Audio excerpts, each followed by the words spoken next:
दर्जी बहू की घास की साड़ी और घर। नहीं, मैंने साड़ी की फॉल लगा दी है और मैंने इस सूट की अच्छे से तुरपाई भी कर दी है।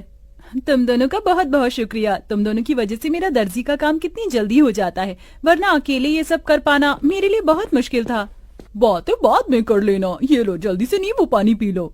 बाजार में तो नींबू के भाव चांदी के भाव जितने चल रहे हैं, तो तुमने ये नींबू पानी कैसे बनाया? वो पड़ोस वाली काकी है ना, उनकी नौकरानी आज नहीं आई थी, तो मैंने उनके घर के थोड़े बहुत काम कर दिए थे, इसलिए उन्होंने पैसों के बदले मुझे ये नींबू दे दिए। ये भगवान भी कैसे कैसे दिन दिखाता है। हम गरीबों को गर्मी के मौसम में नींबू पानी पीने के लिए भी हमें कितनी मेहनत करनी पड़ती है। अदिति की बात सुन बाकी बहुएं उदास हो जाती हैं। शालिनी इन सभी बहू में से सबसे बड़ी बहू थी, जो दर्जी का काम करती थी। वहीं बाकी घर संभालने के साथ साथ शालिनी के दर्जी के काम में मदद भी किया करती थी। इन पांचों के पति सड़कों पर झाड़ू और मजदूरी करने का काम करते थे, जिससे यह मुश्किल से 2 वक्त की रोटी ही खा पाते थे। अरे वाह शीला, तुमने तो अपने घर का हुलिया ही बदल दिया। कितना सुंदर लग रहा है तुम्हारा घर। वो तो अच्छा लगेगा ही ना, पूरे 1 लाख रुपए जो लगाए हैं घर के रेनोवेशन और पेंट में। वैसे मेरे ख्याल से तुम पांचों को भी अपनी ये बाबा आदम के जमाने की गुफा को रेनोवेट करवाना चाहिए। न जाने इतनी गर्मी में तुम लोग इस गुफा जैसे घर में कैसे रहते हो। खिड़की दरवाजे तो ऐसे हैं कि अगर किसी का हाथ लग गया तो वहीं टूटकर गिर जाएंगे। पांचों बहू की घर की बेइज्जती करके घमंड दिखाते हुए शीला अपने घर के अंदर होता देख पांचों बहुओं को ही काफी दुख होता है। अरे बाप रे बाप, ऐसा लग रहा है कि धरती लोक पर नहीं बल्कि सूर्य ग्रह पर पहुंच गया हूँ। कितनी गर्मी है। इतनी गर्मी में गुफा में सोओगे तो गर्मी नहीं तो क्या ठंड लगेगी? क्या गुफा? और नहीं तो क्या, ये गुफा क्या आप लोगों को घर दिखाई देती है? शादी को इतना समय हो गया है, लेकिन हम एक ढंग के किराए के मकान में भी नहीं रह सके। कभी कभी तो लगता है इस गुफा जैसे घर को छोड़कर जंगलों में चले जाऊं और वहीं रहूं। याशिका की बातें सुन सभी लोगों को इस बात का एहसास तो होता है, लेकिन अपनी गरीबी और लाचारी देखते हुए वो कुछ नहीं कहते और ऐसी ही गरीबी में उनके दिन बीतने लगते हैं। अमृता, अगर तुम न होती तो इतनी गर्मी में हमें ये ठंडा पानी पीना भी नसीब नहीं होता। जमीन ठंडी रहती है ना, इसलिए मैंने पानी के मटके रखना शुरू कर दिया था, ताकि कड़ी से कड़ी गर्मी में भी हमें ठंडा पानी मिल सके। कल रात थोड़ी बहुत चैन की नींद नसीब हुई थी। वैसे ये कपड़ा गीला कर ओढ़ कर सोने का आइडिया सच में कमाल का निकला। अब तो मैं रोज ऐसे ही सोऊंगी। पांचों बहुएं हमेशा अपने ऐसे छोटे मोटे जुगाड़ से गर्मी से थोड़ा बहुत इतनी बार एक ही साड़ी को बार बार सिलकर पहनेंगे। जब से शादी हुई है तब से लेकर आज तक एक भी साड़ी नहीं पहनी है, वही 2-3 साड़ियों को सिल कर ही पहन रहे हैं। अदिति इतना बोल ही रही होती है कि तभी उन्हें बाहर से साड़ी वाले की आवाज आती है, जिसे सुन पांचों बहुएं जैसे ही बाहर आती हैं। अरे भाई साहब, ये नीली वाली साड़ी दिखाइए। अरे बहन जी, आप लोग वहाँ क्यों खड़ी हैं? देखिए, मेरे पास एक से बढ़कर एक साड़ियाँ हैं, बनारसी, सूती, लखनवी, जरी वाली। बताइए कौन सी साड़ी दिखाऊं? अरे भाई साहब जी, आप किन से साड़ी लेने के लिए पूछ रहे हैं जो एक ही फटी हुई साड़ी को सिल कर पहनती हैं? इनकी एक सूती की साड़ी लेने की तो औकात नहीं है। ये क्या ही महंगी साड़ियाँ लेंगे। अपनी पड़ोसन मोना और अलीशा को अपनी इतनी बेइज्जती करता देख पांचों बहू की आंखों में आंसू आ जाते हैं और वो सीधा घर के अंदर चली जाती हैं। पांचों बहुएं इस गर्मी और गरीबी से परेशान हो चुकी थीं।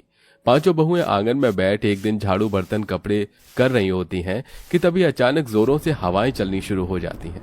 लगता है बहुत जोरों से तूफान आने वाला है। चलो जल्दी घर के अंदर चलते हैं। पांचों बहुएं जैसे ही घर के अंदर जाने लगती हैं कि तभी तेज आंधी की वजह से उनके घर की छत उड़ जाती है और साथ ही साथ उनके घर की दीवारें भी टूटकर बिखर जाती हैं। हे भगवान, ये तूफान गांव में नहीं बल्कि हमारी जिंदगी में आया। अब हम लोग कहाँ रहेंगे? अपने घर के टूट जाने की वजह से पांचों बहुएं बहुत रोती हैं। शाम होते ही देख उन्हें भी काफी दुख होता है, जिसके बाद अब वो सभी सिर छुपाने के लिए जंगल की तरफ बढ़ते हैं और एक बड़े से पेड़ के नीचे बैठकर अपनी रात वहीं गुजार लेते हैं। जहां ये सभी लोग रहते थे वहां पर एक बड़ी सी नदी भी बनी हुई थी, जो तूफान की वजह से काफी गंदी हो गई थी, जिसे देख पांचों उस नदी की सफाई करते हैं और ऐसे ही उनके कई दिन गुजर जाते हैं। कभी कभी तो मन करता है इसी नदी के अंदर कूदकर जान दे दूं, कम से कम इन चीजों से छुटकारा तो मिलेगा। अमृता, ये तुम कैसी बातें कर रही हो? जिंदगी का तो नाम ही संघर्ष है। हम लोग ऐसे हार नहीं मान सकते। शालिनी की बात सुन नदी किनारे बैठी सभी बहुओं की आंखों में आंसू आते हैं। तभी उनके आंसू नदी के अंदर जा गिरते हैं। उनके आंसू जैसे ही नदी के अंदर जाते हैं तो नदी के अंदर एक सुनहरी रोशनी चमकती है और देखते ही देखते उनके सामने नदी की रानी बाहर आती है। कौन हो तुम? मेरा नाम नंदिनी है और मैं इस नदी की रानी हूँ। तुम पांचों ने मेरी नदी को साफ किया, यहाँ आसपास सफाई रखी और आज तुम लोग बैठकर ऐसे रो रहे हो। बताओ तुम लोग क्यों रो रहे हो? उस रानी की बात सुन सारी बहुएं उसे सारी बात बताती हैं, जिसे सुन वो रानी पांचों बहू को अपने साथ नदी के अंदर ले जाती है। उस नदी के अंदर की जमीन, मछली, घर सब कुछ घास का बना हुआ था। ये सब देख पांचों बहुएं बहुत हैरान होती हैं। ये सब हकीकत है या कोई बिल्कुल असली चीज की तरह ही काम करेगी? तुम लोग चाहो तो यहाँ से ढेर सारी जादुई घास ले जा सकते हो। नदी की रानी आपका बहुत बहुत। पांचों बहुएं उस जादुई नदी के अंदर से ढेर सारी जादुई घास लेकर आती हैं और सबसे पहले उन जादुई घास से अपना घर बनाने लगती हैं। क्या इस घास से हम लोगों का घर बन पाएगा? ये मामूली नहीं जादुई घास है। नदी की रानी ने कहा था कि इस घास से बनी हुई सभी चीज असली चीजों की तरह ही काम करती है। क्या पता ये घास का घर भी हमारा असली घर हो। पांचों बहुएं कुछ घंटे के अंदर एक बहुत बड़ा सा घास का घर तैयार कर देती हैं, जिसमें वो पांचों अलग अलग कमरे भी बनाती हैं। साथ ही साथ वो बाथरूम और रसोई घर भी बनाती हैं, जिसमें घास का चूल्हा, घास के बर्तन और कमरों में घास का पलंग, कुर्सी। जादुई घास होने की वजह से सारी चीज असली चीजों की तरह बिल्कुल मजबूत हो चुकी थी। मुझे तो यकीन ही नहीं हो रहा कि हम लोग अपने घर के अंदर खड़े हैं, वो भी एक ऐसा घर जो असली घर से है। अब तो यहाँ हमें बिल्कुल भी गर्मी नहीं लगेगी।